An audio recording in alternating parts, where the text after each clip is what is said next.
Hi hello welcome back to Aspirants Academy. ഒരു പുതിയൊരു വീഡിയോയിലേക്ക് എല്ലാവർക്കും സ്വാഗതം. ഓക്കെ, അപ്പോൾ ഇന്ന് ഞാനൊരു ചലഞ്ച് കൊണ്ടാണ് വന്നിരിക്കുന്നത്. അതായത് മാത്സ് നമുക്ക് PSC പഠിക്കുന്ന എല്ലാവർക്കും ഉള്ളൊരു മടിയാണല്ലേ, മാത്സ് ചെയ്ത് പഠിക്കുക എന്നുള്ളത് ഭയങ്കര മടിയുള്ളൊരു ഏർപ്പാടാണ്. അപ്പോൾ മാത്സിൻ്റെ തന്നെ ഒരു ചലഞ്ച് ഫസ്റ്റ് സ്റ്റാർട്ട് ചെയ്യാം.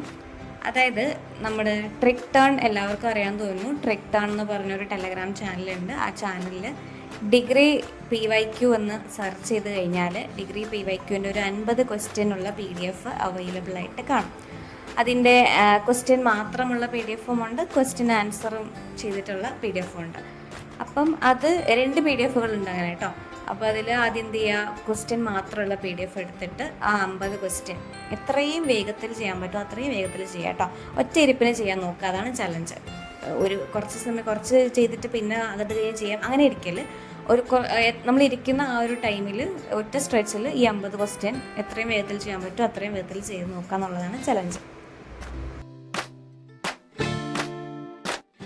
ടെലഗ്രാമിൽ ഈ ചാനൽ അറിയാത്ത ആൾക്കാരുണ്ട്, ഇത് PDF കിട്ടിയില്ല എന്നുള്ളവരുണ്ടെങ്കിൽ നമ്മൾ കമൻറ്റ് ബോക്സിൽ പിൻ ചെയ്തിരിക്കുന്ന നമ്പറിലൊന്ന് മെസ്സേജ് അയച്ചു കഴിഞ്ഞാൽ PDF അയച്ചു തരാം കേട്ടോ.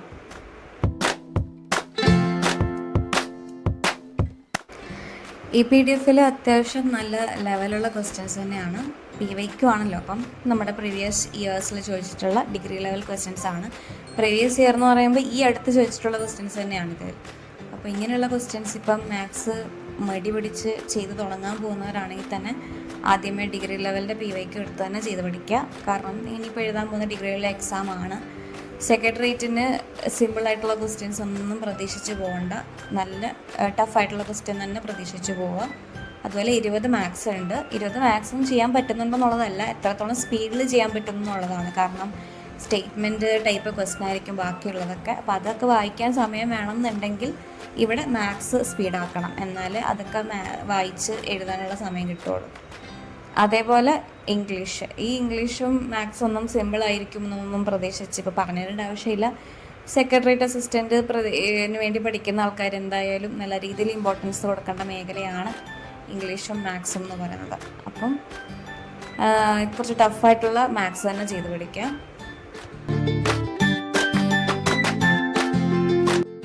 പിന്നെ ഈ 50 ക്വസ്റ്റ്യൻ ഞാൻ പറഞ്ഞല്ലോ ഒറ്റ സ്ട്രെച്ചിൽ ചെയ്യാന്നുള്ളത്. അപ്പോൾ അതിൻ്റെ ഇടയ്ക്ക് നമുക്ക് പലയിടത്തോട്ട് പോകാനും കുറച്ച് കഴിയുമ്പോൾ ബോറടിക്കും, കുറച്ച് കഴിയുമ്പോൾ ഉറക്കം വരും, ഇങ്ങനെയുള്ള പ്രശ്നങ്ങളൊക്കെ വരും. ഞാനിപ്പോൾ ഇരുന്നപ്പം എത്രയോ മാസങ്ങൾക്ക് ശേഷമാണ് ഞാൻ മാത്സ് ചെയ്യുന്നത് കേട്ടോ.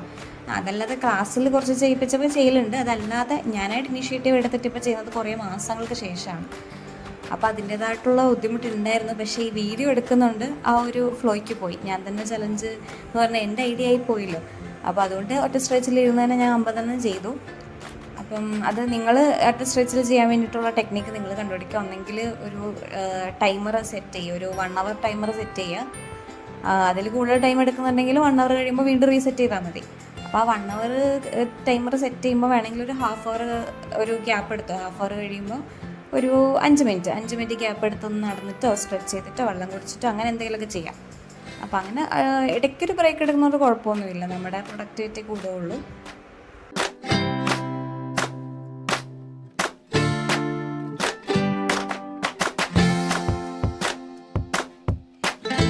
പിന്നെ വേറൊരു ടെക്നിക്ക് എന്ന് പറഞ്ഞു കഴിഞ്ഞാൽ ഗ്രൂപ്പ് സ്റ്റഡിയിൽ നിങ്ങൾ ഇരുന്ന് കഴിഞ്ഞാൽ നമ്മൾ നല്ലൊരു ഇഫക്റ്റീവ് മെത്തേഡാണ്, കൂടുതൽ സമയം ഇരുന്ന് പഠിക്കാൻ പറ്റിയ ഒരു ഇഫക്റ്റീവ് മെത്തേഡാണ് ഗ്രൂപ്പ് സ്റ്റഡി എന്ന് പറയുന്നത്. അപ്പം ഗ്രൂപ്പ് സ്റ്റഡി ആയിട്ട് ഇരുന്ന് കഴിഞ്ഞാൽ ഒരു 1 hour എന്നുള്ള രീതിയിൽ സെറ്റായിട്ട് ഇരുന്ന് കഴിഞ്ഞാൽ ഇത്രയും ക്വസ്റ്റ്യൻസ് ചെയ്ത് കഴിയുക. പിന്നെ നിങ്ങൾക്ക് കിട്ടാത്ത പ്രോബ്ലംസ് ഉണ്ടെങ്കിൽ ഡിസ്കസ് ചെയ്യാനും പറ്റും.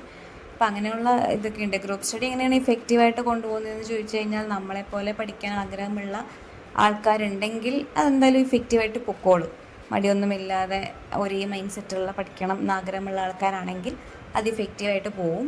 പിന്നെ ഒരു ഐഡിയ, ഒരു ടൈം ടേബിളൊക്കെ കൊണ്ടുവരിക. ഇപ്പോൾ ഇന്ന് പഠിക്കാനുള്ളത് നേരത്തെ മുൻകൂട്ടി തന്നെ ടൈം ടേബിൾ പ്രിപ്പയർ ചെയ്യുക, എന്നിട്ട് വായിക്കുക. അല്ലാതെ നമ്മൾ ഗ്രൂപ്പ് സ്റ്റഡിയിൽ പോയി ഇരുന്നിട്ട് പിന്നീട് തീരുമാനിക്കുകയല്ല വേണ്ടത്. അതിന് മുൻകൂട്ടി തന്നെ തീരുമാനിക്കണം. ഒരു ടൈം ടേബിൾ, ഇന്ന ടൈമിൽ ഇന്നത് വായിക്കുമെന്ന് ഒരു മുൻകൂട്ടി ഒരു തീരുമാനത്തിൽ തന്നെ പോകണം. അപ്പോൾ ഒരു പ്ലാനിങ് ആണ്, ഒരു പ്രീ പ്ലാൻഡ് ആയിട്ടായിരിക്കണം ഗ്രൂപ്പ് സ്റ്റഡിയിൽ വന്നിരിക്കേണ്ടത്.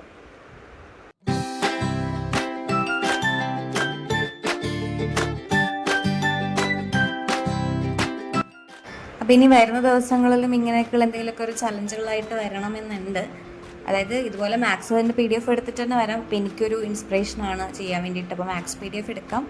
അപ്പോൾ അത് ഏത് PDF ആണെന്ന് പറഞ്ഞുതരാം. അതേപോലെ തന്നെ PYQ previous year question papers ഉണ്ടല്ലോ, അത് ചെയ്യാനും മടിയുള്ളവരുണ്ടാവും അല്ലേ. അത് ഡെയിലി ബേസിൽ ചെയ്യണം. എന്നാലും അതിൻ്റെയും വേണമെങ്കിൽ ഒരു ചലഞ്ചായിട്ട് കൊണ്ടുവരാൻ നോക്കുന്നുണ്ട്. PYQ question paper.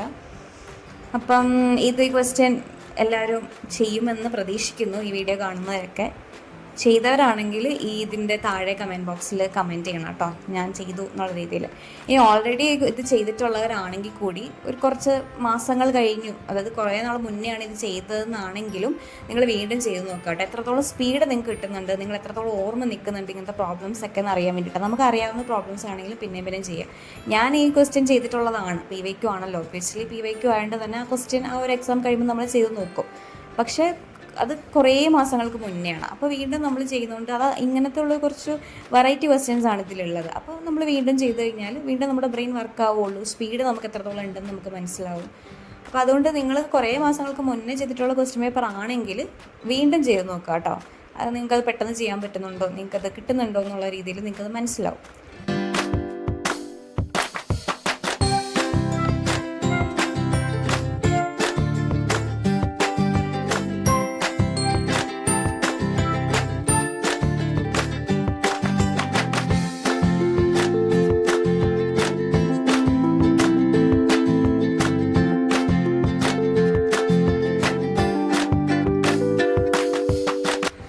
അപ്പം അത്രേ ഉള്ളൂ. ഇന്നത്തെ ഒരു വീഡിയോ നമ്മളിവിടെ വൈൻഡപ്പ് ചെയ്യാണ്.